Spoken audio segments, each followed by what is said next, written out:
Wa amma ihtiramul batin. Nah, ini Imam Ghazali meringkas tadi menghormati guru secara zahir dengan beberapa contoh. Kalau jenengan kepingin lebih paham betul bagaimana cara menghormati guru, di antara kitab yang menjelaskan lumayan lengkap adalah kitabnya Syekhana Hasyim Asy'ari, guru besar umat Islam di Indonesia dan pendiri organisasi Nahdlatul Ulama. Beliau punya kitab namanya Adabul Alim wal Muta'allim. Ini wajib untuk kita pelajari. Kita bersyukur kita punya seorang guru besar yang bernama Syekhana Hasyim Asy'ari yang mengarang sebuah kitab yang tidak besar kitabnya, tapi kitab ini menjadi kunci manfaatnya ilmu kita. Kitab ini menjadi kunci agar kita bisa mendapatkan keberkahan daripada guru yang kita ambil ilmunya, yaitu dengan kita beradab. Di situ diajarkan semuanya, adab seorang murid kepada dirinya sendiri, adab kepada Allah, adab kepada guru, semuanya dijelaskan para hadirin. Nah, coba dibuka kitabnya Imam atau Syekhana Hasyim Asy'ari terkait dengan adab kepada guru secara zahir, semua dijelaskan.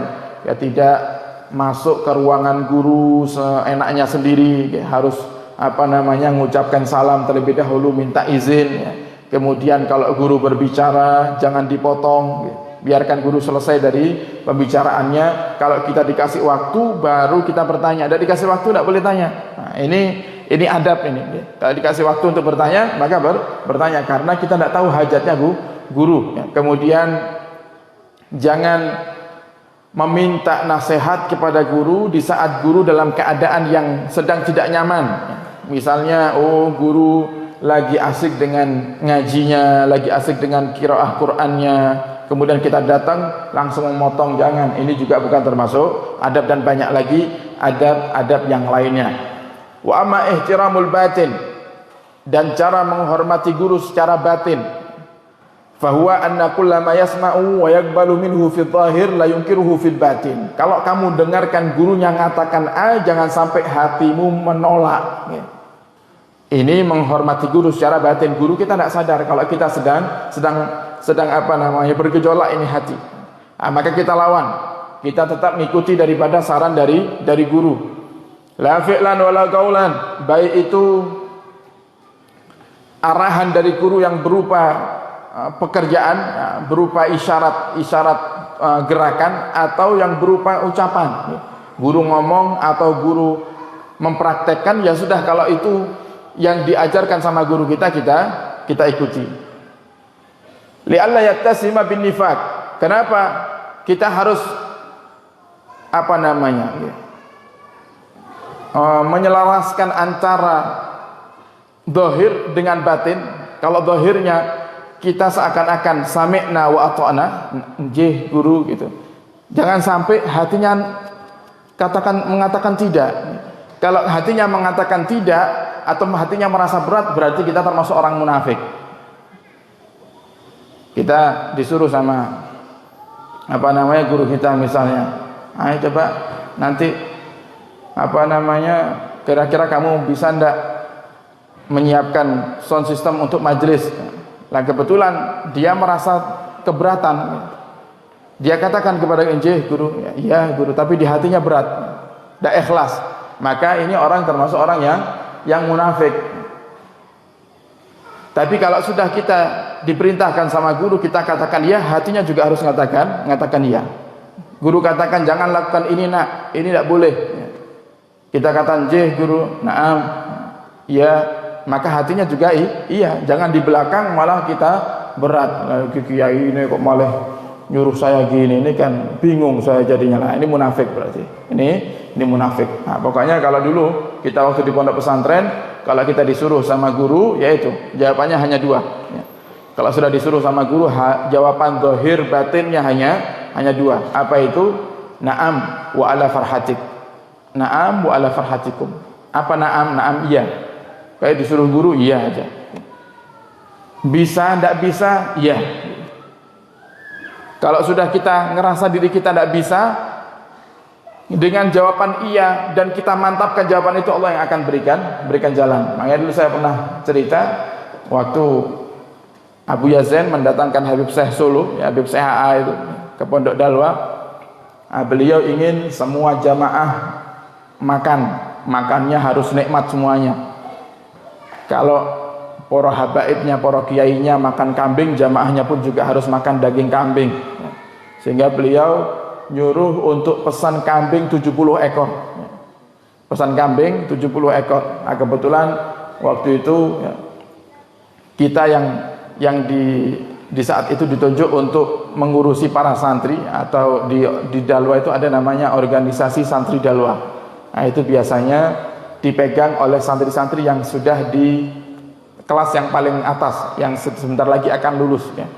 Itu ngurusi anak-anak santri, ngurusi pondok, bantu para ustadz untuk mengarahkan para santri beribadah, masuk ke kelas ya, masuk ke masjid. Nah, itu namanya organisasi santri Dalwa ya. Nah, waktu itu kebetulan kita di kelas akhir ya. Kita yang jadi orsada, kita yang jadi organisasi santri Dalwa itu ya. Nah, disuruh ikut berpikir gimana caranya 70 kambing ini ada ya. Saya masih ingat itu dengan Habib Syafi'i Mahdali ya, dari Pontianak, itu menghadap kepada Ustadz Ismail. Ustadz, ini gimana Ustadz 70 kambing ini, uangnya gimana Ustadz? Tidak ada uang pondok cuman punya duit 2 juta kalau tidak salah waktu itu, 2 juta disuruh beli 70 kambing, 2 juta disuruh beli 70 kambing. Tapi karena kita sudah dididik ya, supaya kalau disuruh ngomong iya, jangan pernah ngomong tidak ya, iya. 2 juta ini kita bawa, cari kambing. Dan alhamdulillah dapat 70 kambing.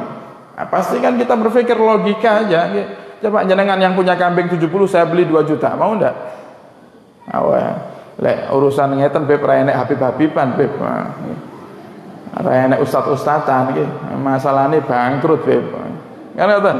Lah ini kita datang gitu. Saya masih ingat tuh bapaknya kalau salah namanya Pak Bambang itu ya. Tinggal di salah satu desa terpencil yang ada di Pasuruan. Itu sudah menjadi langganan biasanya kalau pondok kurban ya. Anak-anak santri, wali santri itu kalau kurban beli kambingnya ke Pak Bambang ini. Kita datang sowan ke Pak Bambang. Ini kita pondok mau ngadakan acara sholawatan bareng Habib Syekh.